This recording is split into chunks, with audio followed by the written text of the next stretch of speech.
সংক্রান্তির শুভেচ্ছা। প্রত্যেকবারই পার্লামেন্ট সেশন শেষ হওয়ার পর অ্যাজ এ রিপ্রেজেন্টেটিভ লোকসভাতে আমি ত্রিপুরার জন্য বা নর্থ ইস্ট সম্বন্ধিত কোন কোন বিষয়গুলি, চাই মন্ত্রণালয় হোক আর পার্লামেন্ট হাউসে হোক, সেগুলি আমি আপনাদের সঙ্গে এবং রাজ্যবাসীর সঙ্গে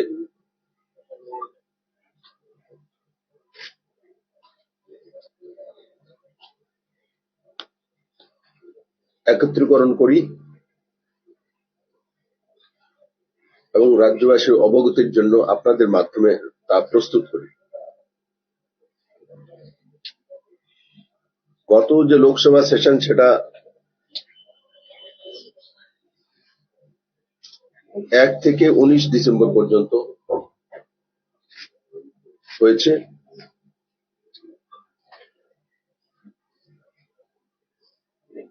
তার মধ্যে আমি টোটাল 56টি কোশ্চেন 56 কোশ্চেন রেজিস্ট করেছিলাম, আর তার মধ্যে 11টি কোশ্চেন অ্যাকসেপ্ট হয়েছে, একটি স্টার্ট কোশ্চেন আর বাকি 10টি আনস্টার্ট কোশ্চেন। কোশ্চেনগুলির ডিটেলস আপনাদের কাছে আমি ফোল্ডারে করে দিয়ে দিচ্ছি, কিন্তু সাবজেক্টগুলি আমি বলে দেবো যে কোন কোন বিষয়ের উপর আমি পার্লামেন্টে কোশ্চেনগুলি করেছি। জনসুরক্ষা স্কিমের উপরে করেছি, research and development in renewable energy technologies তার উপরে করেছি, contribution of coal mines and local development তার উপর করেছি, industrial training institution schemes, global artificial intelligence hub,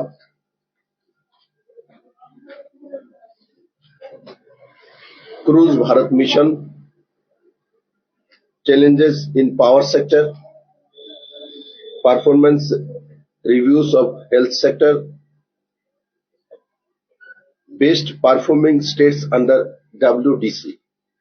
এইগুলো হচ্ছে সাবজেক্ট। আর যেটা স্টার্ট কোশ্চেন ছিল তার সাবজেক্ট হচ্ছে স্কলারশিপ স্কিমস ফর ট্রাইবালস।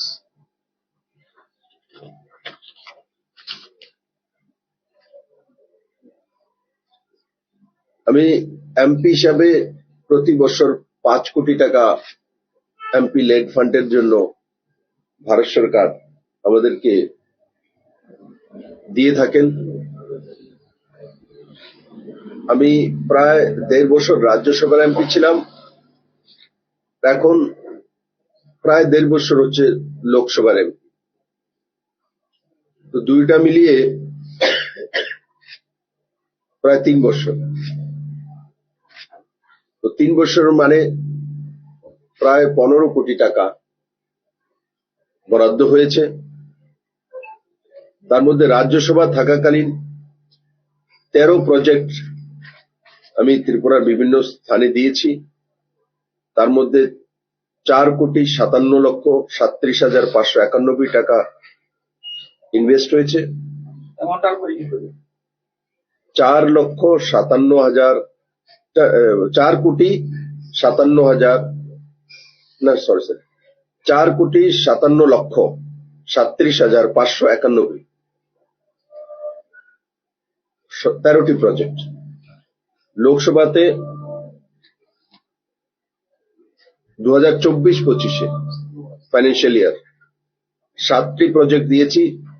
তার মধ্যে 3,44,49,268 আর 15টি প্রজেক্ট 2025-26 আমার লোকসভার কনস্টিটিউয়েন্সি দিয়েছি। তার মধ্যে 6,03,59,709 তার অ্যামাউন্ট। আর যদি দুইটা লোকসভা এবং রাজ্যসভাকে দুইটা নিয়ে 3 বছরের টোটাল করি তো 14,05,46,568 যে টাকা সেটা কেন্দ্র সরকার বরাদ্দ করেছে। আর সেই ফান্ডগুলো আমি এখানে বিভিন্ন প্রজেক্টের মাধ্যমে ত্রিপুরাতে দিয়েছি। আর তার মধ্যে বিশেষ করে 19টি ওয়াটার ট্রিটমেন্ট প্লান্ট, কারণ ত্রিপুরাতে আয়রন জলের মধ্যে বড় মাত্রা পাওয়া যায়, তার জন্য ওয়াটার ট্রিটমেন্ট প্লান্টের জন্য 19টি প্লান্ট দিয়েছি স্কুলসে। Community centre, market shed, building for medical services and centre, constitution of yoga, indoor hall, ambulance এবং ওপেন জিম, এইগুলি বড় মাত্রায় ছিল।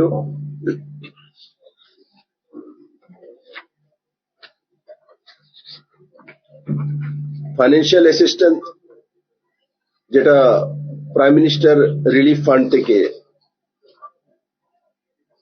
ত্রিপুরাবাসীকে দেওয়ার ব্যবস্থা মাননীয় প্রধানমন্ত্রীজি করেন। আমি এই পর্যন্ত 14টি পরিবারের 14 ব্যক্তিকে প্রাইম মিনিস্টার রিলিফ ফান্ডের মাধ্যমে 32,40,249 টাকা দেওয়ার ব্যবস্থা করেছি মাননীয় প্রধানমন্ত্রীজির রিলিফ ফান্ড থেকে। As a member of select committee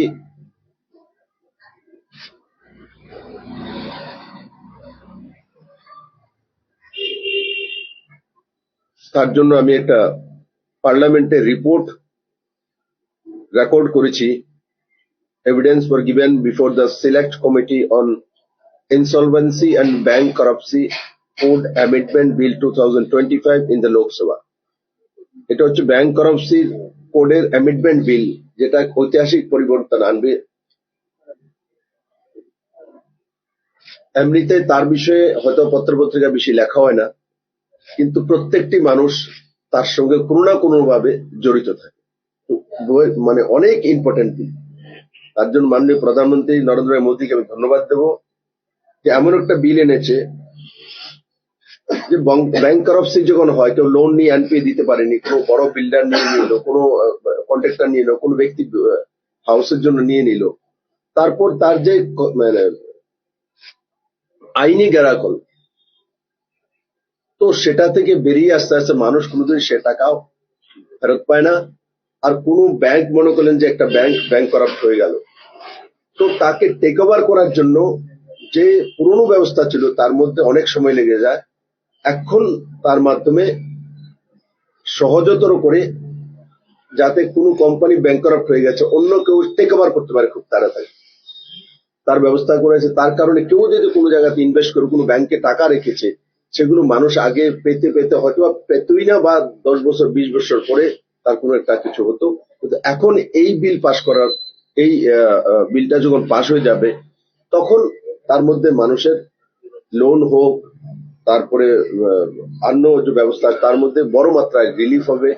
মানুষ একটা ঘর কিনতে গেলে সবাই একটা লোন নেয় বা কোনো একটা সোসাইটির কাছ থেকে নেয়, তো সেইগুলোর মধ্যে অনেক সময় অনেক প্রবলেম পড়ে যায়, তার কোনো সঠিক আইন কানুন ছিল না। তার কারণে আম জনতা সবচাইতে বেশি মানে তার লোকসান হতো। সেই লোকসান থেকে বাঁচানোর জন্যই এই বিল আনা হয়েছে। ডিটেলস আমি বিল এখানে বলতে পারবো না, কিন্তু আপনারা সাইটে গেলে দেখতে পারবেন। আরো আপনাদের জানাতে চাই যে Agartala Dharmanagar Agartala express train has been upgraded from ICF rakes to LHB rakes from 1/1/2026. This will provide superior safety, comfort and speed daily communities. এই ট্রেনটা, এই যে আগরতলা এক্সপ্রেস, আগরতলা ধর্মনগর এক্সপ্রেস, সারা ভারতবর্ষেই মাননীয় অশ্বিনীজি যে রেল মিনিস্টার আছেন, তার রেলওয়ের আধুনিকরণ করা হচ্ছে। সেটা হয়তো অনেকের প্রশ্ন, আইসিএফ রেক্স থেকে এলএচবি করাতে মানুষের কি লাভ হবে? এলএচবি হচ্ছে, সেটা হচ্ছে লিঙ্ক হফম্যান বুশ, মানে জার্মান ডিজাইন এর মাধ্যমে খুব কমফর্ট, তার যে সেফটি ভালো, better suspension, higher speed, capacity, modern, এই ফ্যাসিলিটিগুলোর মধ্যে তার মধ্যে থাকে। তার কারণে যখন প্যাসেঞ্জাররা সে ট্রেনে উঠবে তো তার কমফোর্টেবল জার্নি হবে, সেফটি থাকবে এবং তার একটা দূরগামী পরিণাম হয়। আর আগের যে আইসিএফ হচ্ছে আমাদের পুরনো প্রথা, তথাগত প্রথার যারা তৈরি টেকনোলজি, সেটাকে চেঞ্জ করে আমরা যে জার্মান টেকনোলজিটা এনেছি, আমাদের ভারতীয় পদ্ধতিতেই তৈরি করা হয়েছে। টেকনোলজিটা জার্মানির ওই জায়গাতে, সেটা ভারতবর্ষে তার আগে কখনো হয়নি। এখন সেই জায়গাটা শুধু নর্থ ইস্টের একটা রাজ্য ত্রিপুরা ছোট, তার মধ্যে ওই ট্রেনের কোচ দেওয়া হয়েছে। সেটা বিষয় আপনাদের সামনে আমি রাখতে চাই, যে মোদিজি কেমন ভাবে নর্থ ইস্টের মানুষের জন্য কাজ করেন। হয়তো ভাবতে পারতো এখানে নর্থ ইস্টে, এখানে ত্রিপুরাতে দিয়ে লাভ কি, সেটা মুম্বাইতে দিয়ে দিই, দিল্লিতে দিয়ে দিই, বড় স্টেটের মধ্যে দিয়ে দিয়েছে। কিন্তু তার সঙ্গে সঙ্গে ত্রিপুরার মতো ছোট স্টেটও বাদ জানি, তার মধ্যে এই কমফোর্টের জন্য সিকিউরিটি এবং এই পারপাসে তার ব্যবস্থাও ত্রিপুরাতে কেন্দ্র সরকার দ্বারা করা হয়েছে। দ্বিতীয় আরেকটা বিষয় আপনাদের বলি, কালকে আমি ধর্মনগর গিয়েছিলাম, ধর্মনগর থেকে আবার এসছি ট্রেনে, দুইটি আলাদা আলাদা ট্রেনে এসছি। রেলওয়ে স্টেশনে আগরতলা বাদারঘাট রেলওয়ে স্টেশন, আমাদের এখানে জয়নগর স্টেশন, যোগেন্দ্রনগর স্টেশন, তারপর কুমারঘাট স্টেশন দেখলাম, পেচারতল স্টেশন দেখলাম, ধর্মনগর স্টেশন দেখলাম। আপনারা এখন দেখছেন কিনা জানি না, আমি এটা ফলো আপ করছি। প্রতি 7 দিনে আমার কাছে রিপোর্ট আসে, নিট এন্ড ক্লিন, এবং ত্রিপুরার বগিগুলি যাতে ভালো হয়। একসময় দেখেছি ত্রিপুরা বগিগুলি অনেকটা চেঞ্জ করে নিয়েছিল, তার মধ্যে উঠলে তেলে চোরা আপনার গায়ের মধ্যে উঠবে। তো সেটা আমি কালকে দেখলাম, রাত্রি যখন আসলাম তখনও প্রত্যেকটা স্টেশন নিট এন্ড ক্লিন হয়েছে এবং কোচগুলিও বদলিয়ে ঠিকঠাক কোচ দেওয়া হয়েছে এবং ক্লিননেসও হয়েছে। তার জন্য অশ্বিনী কুমার দিকে অনেক অনেক ধন্যবাদ। কারণ কি, আমি বারংবার উঠিয়েছিলাম, আর সেটার এখন ক্রমাগত প্রতি 15 দিনে রিভিউ হয়, তার জন্য স্টেশনগুলো সব ওই পজিশনে পৌঁছে গেছে। 3/12/2025 মানে ডিসেম্বরের 3 তারিখে মহারাজা বীর বিক্রম হাওয়াই আড্ডাকে, যেমন আমাদের আগরতলা যে এয়ারপোর্ট আছে, সেটাকে ইন্টারন্যাশনাল এয়ারপোর্ট করার জন্য একসময় আমাদের রাস্তা ছিল যে আমরা বাংলাদেশে ঢাকায় চিটাগাঙ্গে চালাবো, আর তার জন্য প্রস্তুতি নিয়েছি। ত্রিপুরা সরকার সেই অনুসারে তৈরি করেছে। কিন্তু পরবর্তী সময় বাংলাদেশে কি হয়েছে আপনারা অবগত আছেন। এখন একটাই ইন্টারন্যাশনাল রুটে খুলতে পারে, সেটা হচ্ছে ব্যাংককের, যেটা গুয়াহাটি থেকে যায়। আমি আদরণীয় গৃহমন্ত্রীজিকে দিয়েছি, সিভিল এভিয়েশন মিনিস্টারকেও দিয়েছি, গৃহ মন্ত্রণালয় আছে। আমি আশা করি খুব কম সময়ের মধ্যে ওই ব্যাংককের ফ্লাইটটা যে আগরতলাকে কানেক্ট করে ইন্টারন্যাশনাল এয়ারপোর্ট হিসাবে মানুষ যাতে যেতে পারে এই এয়ারপোর্ট থেকে, তার ব্যবস্থা কম সময়তে করবে বলে আমি আশা করি। সেই বিষয়ে আমি তুলেছি, পত্রাচারও করেছি।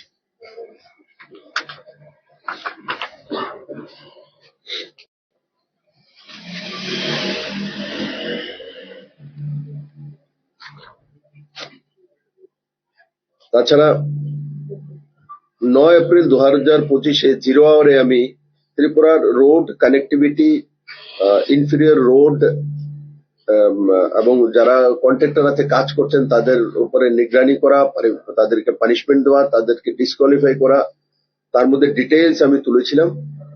এটার কপি আপনাদেরকে আমি দিয়ে দেবো। বড় মাত্রায় রয়েছে। ত্রিপুরার যতগুলি 11টা অনগোয়িং প্রজেক্ট আছে, ন্যাশনাল হাইওয়েজ যে NHIDCL করছে, কিছু জায়গা আছে যে রোড হয়ে গেছে, যেমন গোমতীর উপরে যে ব্রিজটা সেটা কিছুদিনের মধ্যে কমপ্লিট হয়ে যাবে। মোহরিনের উপর ব্রিজ যে সেটাও কমপ্লিট হবে 2025-এর মধ্যে। আর সাবস্ট্যান্ডার্ড কোয়ালিটির যে ওয়ার্ক হয়েছে সেগুলোর মধ্যে অলরেডি কেস করা হয়েছে এবং খুব তাড়াতাড়ি সেই রোডগুলি সময়ের মধ্যে যাতে হতে পারে তার ব্যবস্থা কেন্দ্র সরকার করেছে।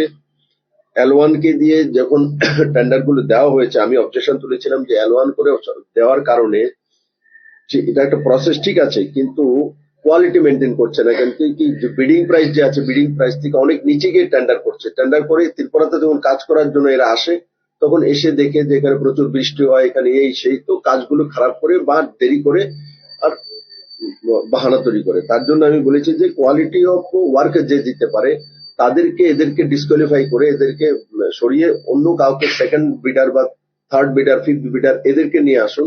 এবং কেন্দ্র সরকার এবং মন্ত্রীজি সেই উপরে পদক্ষেপ নিয়েছেন, আমাকে ডিটেইল দিয়েছে, আমি আপনাদেরকে কপি দিয়ে দেবো। আর ন্যাশনাল হাইওয়ে যতগুলি NHIDCL এর কাজ ভালো হোক খারাপ হোক যাই হয়েছে সবগুলোকে রিভিউ করা হয়েছে এবং সবগুলোর মধ্যে যার মধ্যে যেই কমি পাওয়া গেছে আমার কাছে রিপোর্ট এসছে, এই কপিটা আপনাদের কাছে আমি দিয়ে দেবো। কেন্দ্র সরকার স্ট্রিক্টলি তার মধ্যে কাজ করছে যাতে প্রত্যেকটা প্রজেক্ট সময়ের মধ্যে শেষ হতে পারে।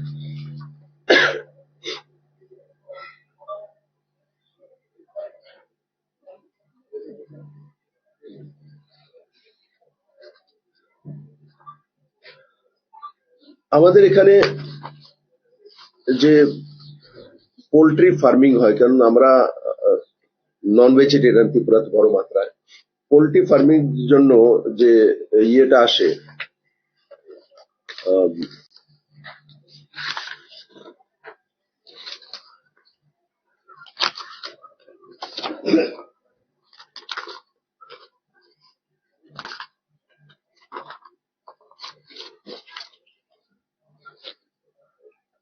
পোল্ট্রি ফার্মিং এর জন্য যে যেটাকে বলে ফিড না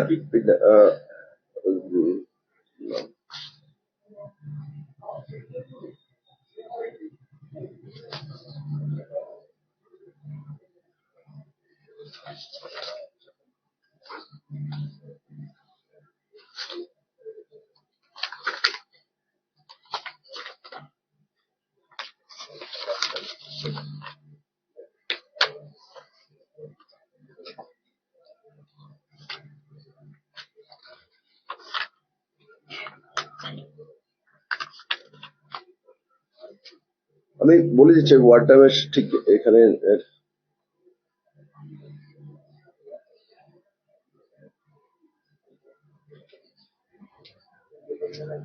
যে উড়িষ্যা থেকে পোল্ট্রি ফার্মিং এর যে পোল্ট্রির যে মোরগটা বড় হয় তার ছানাটাতে নিয়ে আসে, এটা উড়িষ্যা থেকে আসে।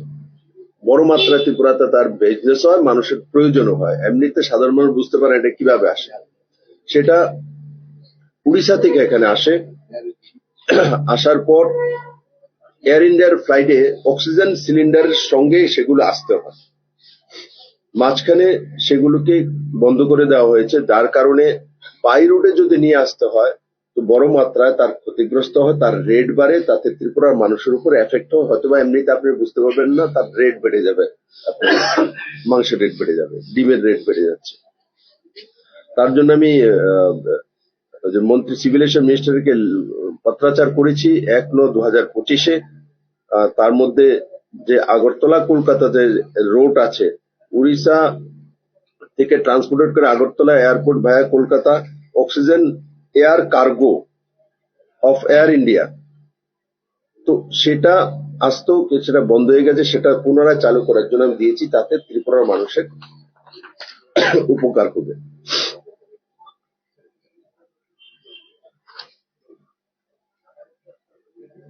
আমাদের ত্রিপুরাতে বড় মাত্রায় আনারস এবং কাঁঠাল হয়। আমি শিবরাজ সিং চৌহানকে একটা লেটার লিখেছি, কারণ কি অর্গানিক প্রোডাক্ট করার জন্য 3 বছরের একটা টাইমিং হয় যে 3 বছর যাবত লাগাতার তাকে চেক করবে, দেন সার্টিফিকেশন দিবে আফটার 3 ইয়ার, যেটা অর্গানিক ফ্রুট বা অর্গানিক কোন প্রোডাক্ট, ফল। আমি ওনাকে একটা পত্রাচার করেছি যে জ্যাকফ্রুটের মধ্যে কোনোভাবেই কেউ সার প্রয়োগ করে না, আপনি হয় তার মধ্যে কেউ ইউরিয়া সারও দেয় না, তার মধ্যে কোনো কিছু করে না। আনারসও তেমনি আমার টিলার মধ্যে তার মধ্যে করে না। তার জন্য আমি বলেছি যে একটা প্রসেস আছে, সেটা আমি চিফ মিনিস্টার থাকাকালীন তৎকালীন এগ্রিকালচার মিনিস্টারকে দিয়েছিলাম, নরেন্দ্র সিং তোমরকে।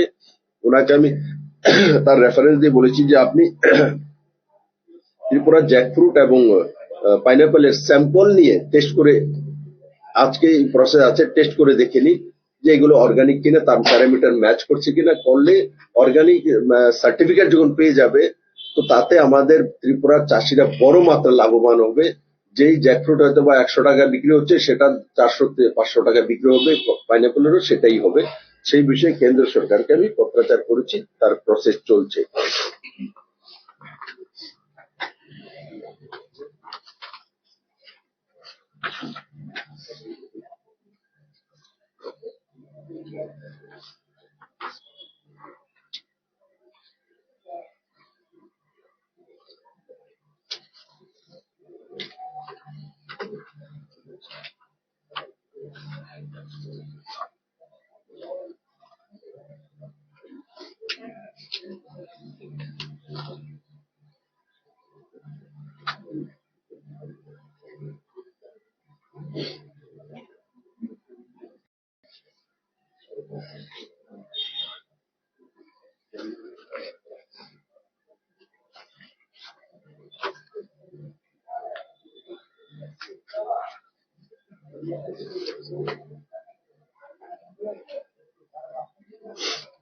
ধর্মেন্দ্র প্রধান জি কে, এডুকেশন মিনিস্টার, ওনাকে আমি পার্লামেন্টে আইআইটি আর আইআইএম এই দুটোর মধ্যে যে কোনো একটা ত্রিপুরাতে করার জন্য পত্রাচার করেছি। ওনার লেটার আমি পেয়েছি, অন প্রসেস রয়েছে। আমি আশা করি ত্রিপুরাতে এই দুইটার মধ্যে যে কোনো একটা আইআইটি বা আইআইএম তার ব্যবস্থা কম সময়ের মধ্যে কেন্দ্র সরকার করবে।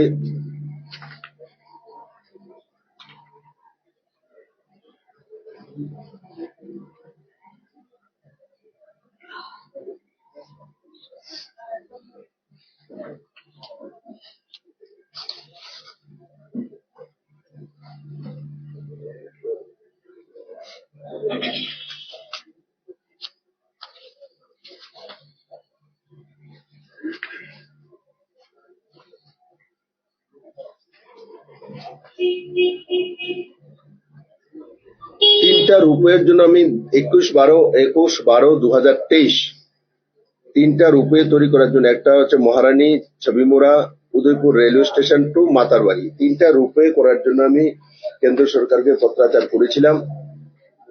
তখন কেন্দ্র সরকার থেকে একটা টিম ত্রিপুরাতে এসেছিল। তো এই তিনোটার বিষয়ে নন ভাইবল না এমন একটা রিপোর্ট তৈরি করেছে ত্রিপুরা সরকারের, যে কিছু অফিসারের কাছ থেকে এই ধরনের ডেটা চলে গেছিল।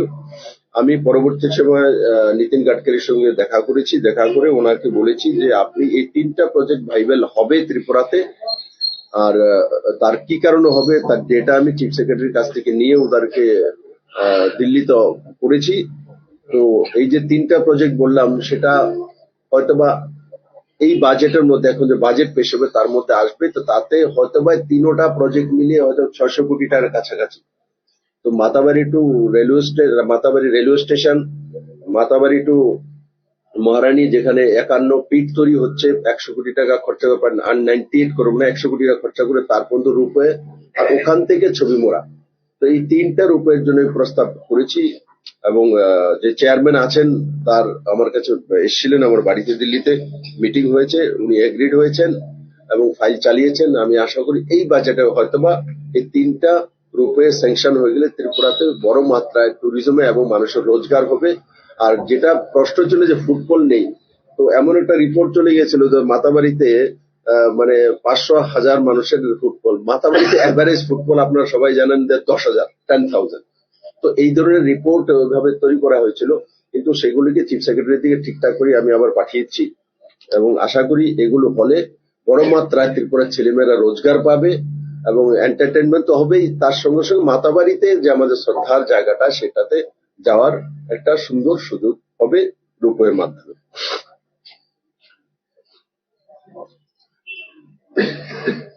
আরেকটা যেটা হচ্ছে, আমি গত 3 দিন আগেও এখানে ট্যুরিজম মিনিস্টার সুশান্ত চৌধুরীর সঙ্গে বলেছি যে রাজ্য সরকার যাতে ইমিডিয়েট সেই কপিগুলো কেন্দ্র সরকারের কাছে পাঠিয়ে দেয়। একটা হচ্ছে যোগমায়া কালীবাড়ি বেলুনিয়াতে, একটা হচ্ছে রাজরাজেশ্বরী কালীবাড়ি এই মোহরিপুর, আর একটা হচ্ছে দত্তেশ্বরী কালীবাড়ি সেটা হচ্ছে সাবরুমে। এই তিনটাকে প্রায় 29 কোটি টাকা মানে 30 কোটি টাকার প্রজেক্ট তিনটাকে ডেভেলপ করার জন্য, মাতাবাড়িতে যেভাবে ডেভেলপ করেছি এই তিনটাকে ডেভেলপ করার জন্য আমি প্রস্তাব পাঠিয়েছি।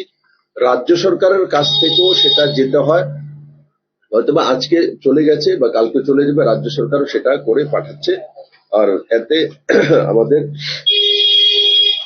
যে দক্ষিণের 3টি যে মন্দির আছে তারও মাতাবাড়ির মতোই পুনর্বিন্যাস ও পুনঃবিস্তার হবে। আর তাতে স্পিরিচুয়াল ট্যুরিজমের সঙ্গে সঙ্গে আমাদের যে আস্থার যে স্থানগুলো তার ডেভেলপমেন্ট হবে সেই দিশাতে এই কাজগুলি আমি গত ডিসেম্বরের 1 থেকে 19 তারিখ, তার মানে 19 দিনের মধ্যে এই কাজগুলি আমি করেছি।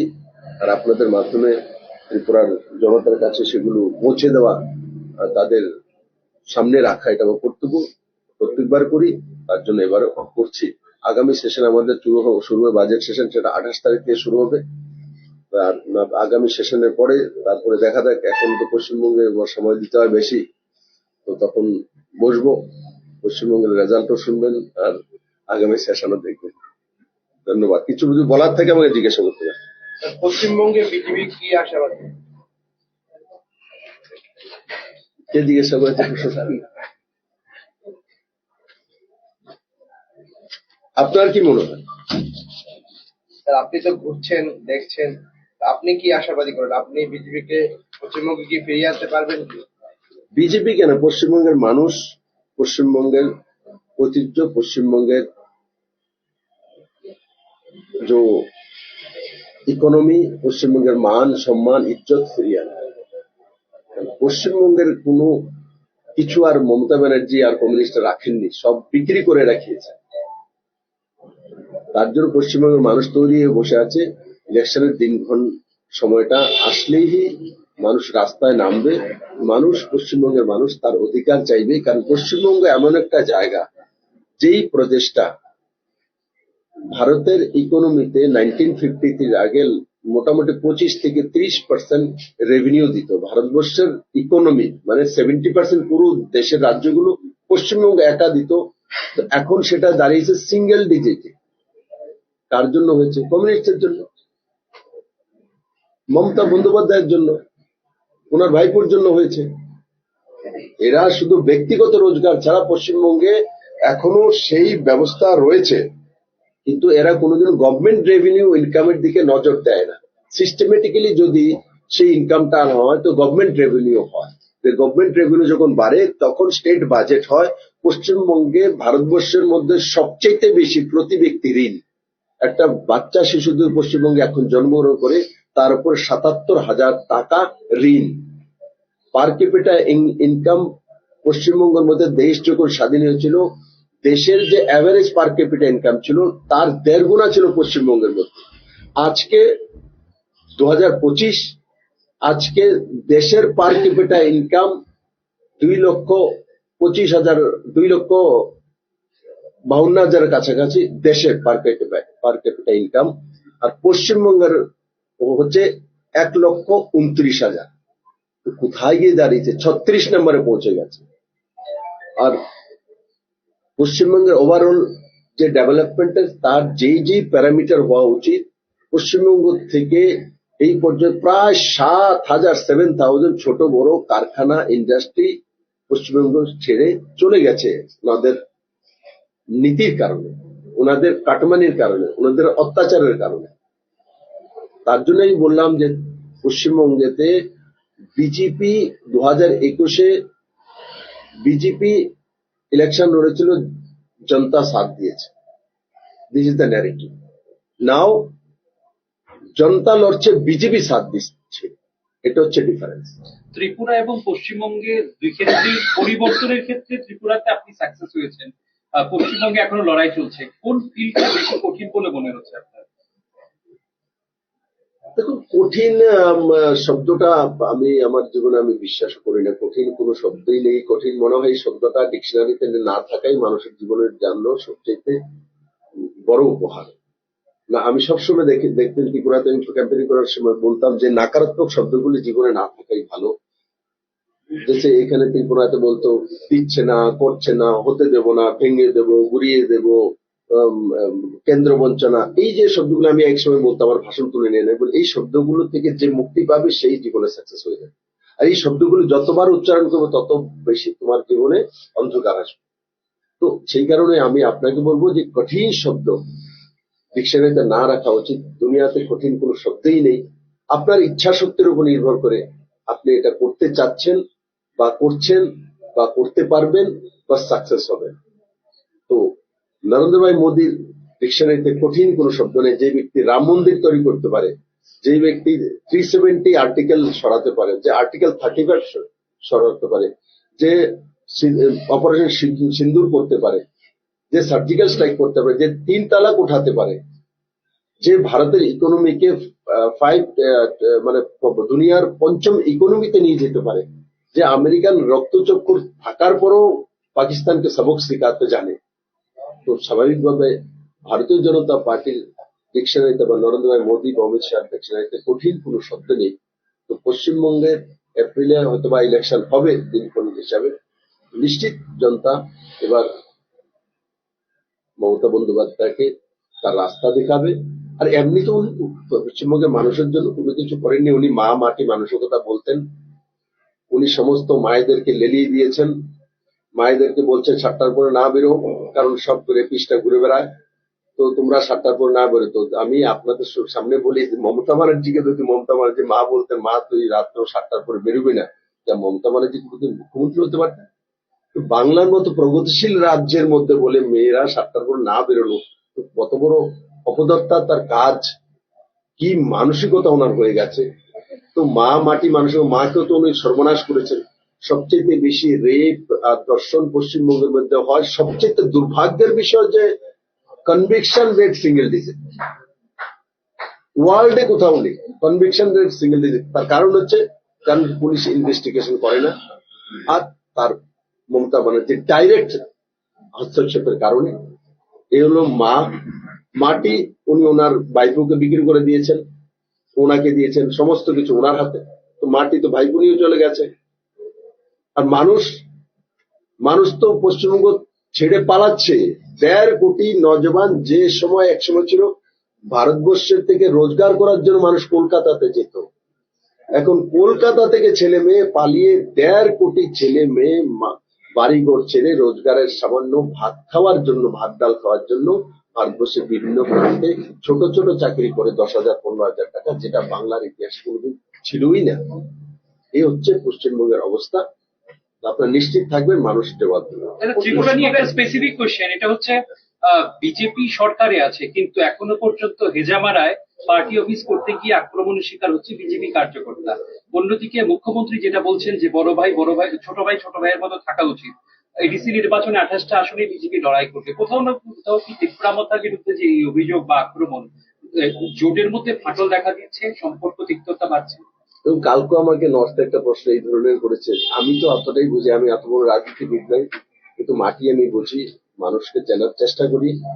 এতটা আমি জানি যে বাস্তব আছে ত্রিপুরা মাতার সঙ্গে আমাদের অ্যাসেম্বলিতে অ্যালায়েন্স আছে। ত্রিপুরা সরকারের 2জন মন্ত্রী আছে, তো দেখা যায় মন্ত্রীরা আছেন, মন্ত্রিত্ব আছে, তো অ্যালায়েন্স তো রয়েছে। বাকি এডিসি ইলেকশনে কি হবে কেন্দ্রীয় নেতৃত্ব দেখুন।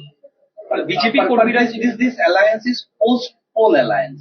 आप लोग अलग लड़े, इसके बाद में ये अलायंस हुआ, तो कहीं ना कहीं इलेक्शन से पहले फिर से ये जो डिफरेंसेस होगा, तो don't you think the people will get confuse and this will impact in the vote bank? দেখুন, পিপল কনফিউজড হবে। আমি আপনার সঙ্গে সম্মত না। ত্রিপুরা এমন একটা জায়গা, আপনি নিজেও কনফিউজড হবেন, আপনিও ত্রিপুরারই মানুষ। ত্রিপুরার মানুষ বহুত বিচক্ষণ। 2018 ইলেকশন আগে যখন আইপিএফটির সঙ্গে যাচ্ছিলাম তখন কমিউনিস্টরা এখানে বলেছে যে বিজেপি আইপিএফটির সঙ্গে যাচ্ছে, ত্রিপুরাল্যান্ড তারা ডিমান্ড করেছে কি হবে, আমাকে বুঝিয়েছে এদের সঙ্গে যাওয়া তো আপনাদের তো অবস্থা কাহিল হয়ে যাবে, কিন্তু আমরা ওদের সঙ্গে গিয়েছি, সরকারও করেছি, তারপর আবার সরকার এসছে, মানুষ বিজেপিকে ভোটও দিয়েছে, কমিউনিস্টকে বিতাড়িত করে দিয়েছে। এরা কমিউনিস্টরা এই ধরনের প্রচার করে থাকে, এই ধরনের তাদের খেয়ে দিয়ে কোনো কাম নেই, কাজকর্ম নেই, কারণ বিধায়কও নেই, এমপিও নেই, খালি বসে আছে। তো এদের কাজেই বসে বসে ন্যারেটিভ তৈরি করা, ও নেগেটিভ ন্যারেটিভ। তো আমরা বাস্তবে বিশ্বাস করি নরেন্দ্র মোদীর নেতৃত্বে ত্রিপুরা ডেভেলপমেন্ট হচ্ছে। মানিকবাবু এখানে মুখ্যমন্ত্রী আছেন, উনি ত্রিপুরা ডেভেলপমেন্ট করার প্রাণপণ চেষ্টা করছেন। কারণ কমিউনিস্টরা লম্বা সময় এখানে ছিল, অনেক জায়গাতে ওনারা স্পিড ব্রেকার তৈরি করেছেন, যেমন মমতা ব্যানার্জি এখন মানে ওয়েস্ট বেঙ্গলে স্পিড ব্রেকারে বসে আছে, এখানেও তো স্পিড ব্রেকার এরাই বসেছিল। তো আমরা এখন স্পিড ব্রেকার হটানোর কাজ করছি। आप ट्राइपार्टाइट एग्रीमेंट में आप खुद थे, जो ट्राइपार्टाइट एग्रीमेंट जो हुआ था, तो उसका अभी तक कोई असर नहीं है। ये that is the main difference between this. এক্ষেত্রে একটু আমি সংযোজন করি যে প্রদ্যুৎ কিশোর দেববর্মন বলছে ত্রিপুরার কয়েকজন নেতা এক্ষেত্রে বা আপনাদের বিজেপি দলের কেউ কেউ এক্ষেত্রে বাধা সৃষ্টি করছে এই এগ্রিমেন্টটাকে বাস্তবায়িত হওয়ার। দেখুন, ত্রিপুরার বাধা দেওয়া, ত্রিপুরার লোক বাধা দেবে, ত্রিপুরার প্রদ্যোৎ কুমার মানিক মানে বাহাদুর ও এই মাটির বিপ্লব দেবের এই মাটির, তো স্বাভাবিকভাবে ভাই কে বাধা দেবে আমি জানি না, কারণ এটা সেন্ট্রাল গভর্নমেন্টের কাছে চলে গেছে, সিলেক্ট কমিটির কাছে আছে। কারণ এটা শুধু 25A এর বিষয়, সেটা শুধু ত্রিপুরার ইস্যু নয়। যেমন ল্যান্ড দিয়ে দেওয়া, land is the state subject, this is the rules of Indian constitution. তো আপনি ল্যান্ড যদি কাউকে দিতে চান, তো ল্যান্ড প্রাইম মিনিস্টার কাছে থাকে না, চিফ মিনিস্টার কাছে থাকে, মাত্র ডিএম এর কাছে, এসডিএম এর কাছে থাকে। সবাই আমরা জানি ভারতীয় সংবিধানের নিয়ম অনুসারে। তো ল্যান্ড কোনোদিনও স্টেট সাবজেক্ট, ওটা কোনো জায়গা কোনোদিনই অন্য জায়গায় দিতে পারা যায় না। তো স্বাভাবিকভাবে ল্যান্ড ইস্যুটা তো আলাদা বিষয়, ঠিক। তো আর তার জন্যই এই যে 25A সেটা সিলেক্ট কমিটির কাছে গিয়েছে। সিলেক্ট কমিটির মধ্যে সমস্ত দলের প্রতিনিধি আছে। তো সিলেক্ট কমিটি যতক্ষণ পর্যন্ত রিপোর্ট না দেবে, কেন্দ্র সরকার তার উপরে ইমপ্লিমেন্ট করে দেবে। এইগুলো যদি কেউ বলে তো ঠিক না, কারণ সিলেক্ট কমিটি থেকে সেটা আসতে হবে পার্লামেন্টে।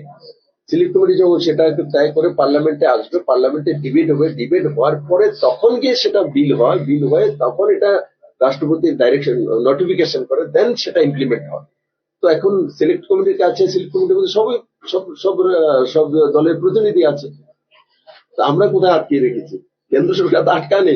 ত্রিপুরা রাজ্যের মধ্যে যাই জনজাতির ডেভেলপমেন্ট হচ্ছে, নর্থ ইস্ট হয়েছে only for Amit Shah, Narendra Modi record. Afsa আমাদের সময় ম্যাক্সিমাম শেষ, আফসা শেষ হওয়া মানে কি? উগ্রবাদের সমাপ্ত হওয়া। এরা কোথায় গিয়েছে? পিস, রোজগারে গিয়েছে। কে দিয়েছে? নরেন্দ্র মোদী।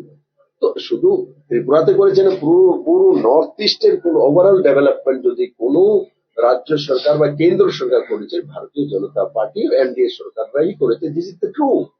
তো সেটা প্রদ্যোৎ কিশোর মানিকও জানে, বিপ্লব দেবও জানে, ডক্টর মানিক শাহ জানে, অমিত শাহ জানে, আর ত্রিপুরার মানুষ বোঝে। আসন্ন এডিসি নির্বাচন কি ট্রিপল অ্যালায়েন্স না পোস্টপোল অ্যালায়েন্স, কোনটা আপনাদের কি মনে করেন? Triple alliance. ভারতীয় জনতা পার্টির আমি কার্যকর্তা। ভারতীয় জনতা পার্টি এক ব্যক্তি তয় করতে পারে না কি হবে না হবে। যেটা আছে সেটা আমি বলি যে এখন আমাদের সঙ্গে অ্যালায়েন্স আছে, আমরা সরকার করছি। এডিসি ইলেকশন যখন হবে তার আগে নিশ্চিত কেন্দ্রীয় নেতৃত্ব তয় করবে, কারণ কি সেটা এনডিএ এর ব্যাপার। যদি ভারতীয় জনতা পার্টির ব্যাপার হতো তো রাজ্য কমিটি বসে আমরা রাজীব ভট্টাচার্যের নেতৃত্বে বসে তয় করতে পারতাম এবং সেটা আমাদের কেন্দ্রীয় নেতৃত্বকে বলতে পারতাম। কিন্তু এনডিএ যখন ব্যাপার হয় সেটা এনডিএ চেয়ারম্যান তয় করেন এবং কেন্দ্রীয় নেতৃত্ব তয় করবেন। সেটা আদরণীয় প্রদ্যোৎ কিশোর মানিকও জানে, বিপ্লব দেবও জানে, ডক্টর মানিক শাহ জানে। এডিসি বিষয়ে তাহলে পুরো বিষয়টাই ইন্ডিয়ান নেতৃত্বের উপর নির্ভর করছে। এরা এনডিএ এর পার্টনার। ত্রিপুরার বিরোধী দলনেতা আপনার মন্ত্রিসভার কোন এক সময় সদস্য, তিনি এখন ওয়েস্ট বেঙ্গলে কংগ্রেসের অবজারভার। কি বলবেন সুদীপ রায়? চেষ্টা করুন, আমি ওনাকে শুভকামনা জানাই। কারণ আমার ত্রিপুরা থেকে গিয়েছে, আমি খুশি যে ত্রিপুরা একজন ছেলে ত্রিপুরা মাটিতে জন্মগ্রহণ করেছে। ওয়েস্ট বেঙ্গলের মতো বড় স্টেটে ওনাকে অবজারভার বানা হয়েছে, আমরা ওনাকে সাধুবাদ। এই ভূমি থেকে বিপ্লব দেব তো নিজের ত্রিপুরার মানুষ, যেখানেই গিয়ে ভালো কিছু করতে চায়, বড় জায়গায় যেতে চায়। তো আমি তো যে কোনো পার্টির হোক, যে কোনো জায়গার হোক, I am very happy to for that. কিন্তু ওখানে উনি গিয়েছেন ভালো করে কাজ করুক, আর মমতা ব্যানার্জিকে লড়াই করুক। Sir, I one more question.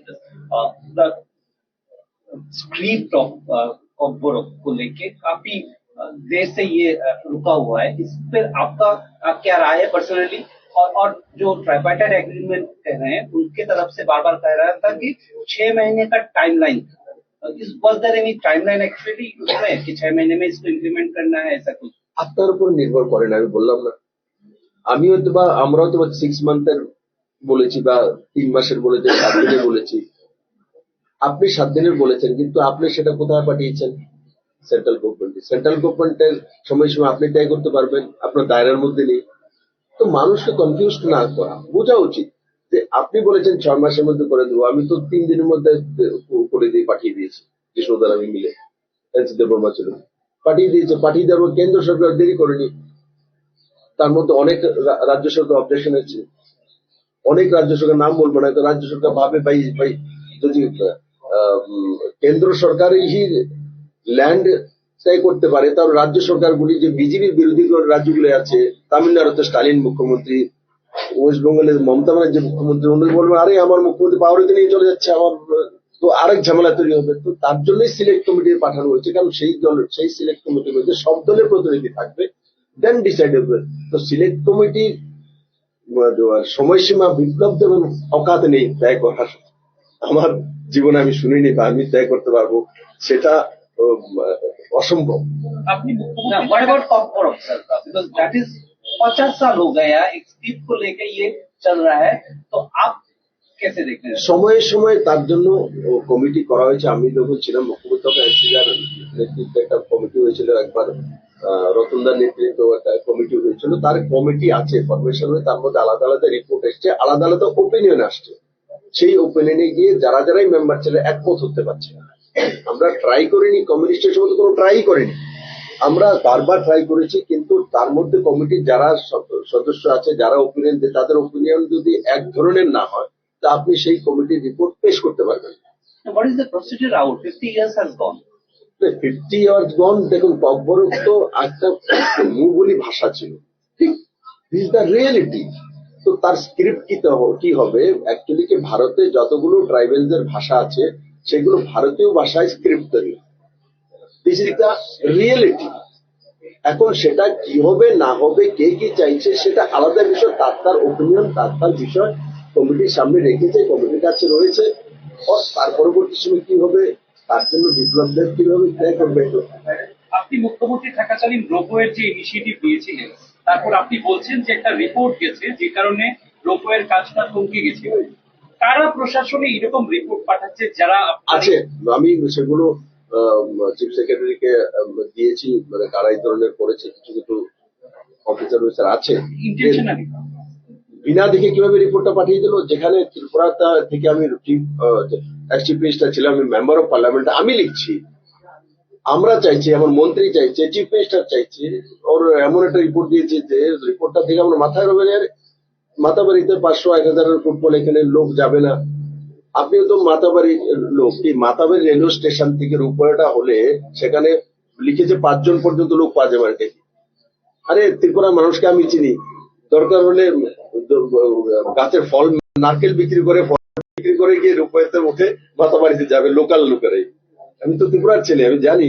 তো এই ধরনের একটা রিপোর্ট গিয়েছিল, তার জন্য আমি চিফ সেক্রেটারিকে বলেছি এবং সেটা ঠিকঠাক করে পাঠিয়েছে এবং আশা করি সেটা হয়ে যাবে। What is the total cost around project cost? আমি তো টেন্টেটিভ, আমাকে ওই সময় চেয়ারম্যান বলেছে স্যার এখানে 500-600 কোটি টাকা কাছাকাছি লাগবে, যদি আপনার দরকার করে আপনি একবার গাডকারি স্যারকে বলবেন, কারণ অ্যামাউন্টটা ছোট স্টেট হিসেবে বড়, কিন্তু বড় স্টেটের জন্য কোনো কিছু না, আপনি বললে হয়তো বা দিয়ে দেবে, তো করে নেবে আমার আশা। আগামী বাজেটে